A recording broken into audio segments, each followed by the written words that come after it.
میرے نبی تشریف لے جا رہے ہیں، آواز آئی یا رسول اللہ، آپ نے یوں دیکھا کوئی نظر نہیں آیا، آواز آئی یا رسول اللہ، پھر نظر پڑی تو ایک ہرنی آپ کو پکار رہی تھی، ہرنی گلے میں رسی اور چارپائی سے بندھی ہوئی، کوئی صحابی شکار کر کے لائے تھے۔ آپ قریب ہو گئے، کیا ہوا؟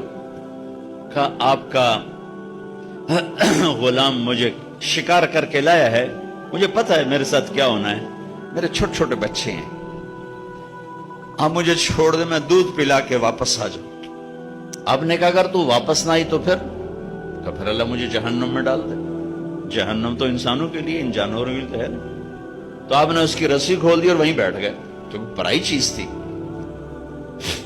وہیں بیٹھ گئے۔ وہ دوڑتی ہوئی کئی اور پہاڑوں میں غائب ہو گئی، آپ بیٹھے رہے بیٹھے رہے بیٹھے رہے، یہاں تک کہ آپ نے دیکھا وہ پہاڑ سے اترتی ہوئی آ رہی تھی اور آ کر یوں سر جھکا،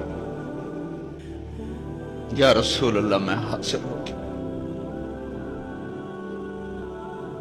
وہ ذبح ہونے کے لیے تیار، میرا تاجر سچ بولنے کے لیے تیار نہیں، جھوٹ چھوڑنے کے لیے تیار نہیں، اسلامی معیشت مٹی تے سو آوے گی۔ آپ نے اس کو رسی سے باندھ کے کھڑا کر کے پھر وہیں بیٹھ گئے، گئے نہیں۔ دیر گزر گئی، وہ صحابی ہے جو شکار کر کے لائے تھے، بڑے حیران ہو گئے کہ آپ میرے گھر، کہ یا رسول اللہ میرے ماں باپ قربان، اب کیسے؟ کہ میرا ایک چھوٹا سا کام ہے آپ سے۔ کہ کیا؟ کہ یہ ہرنی مجھے ہدیہ کرتی۔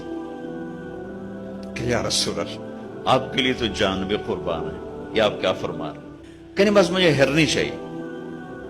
کہ لے لے۔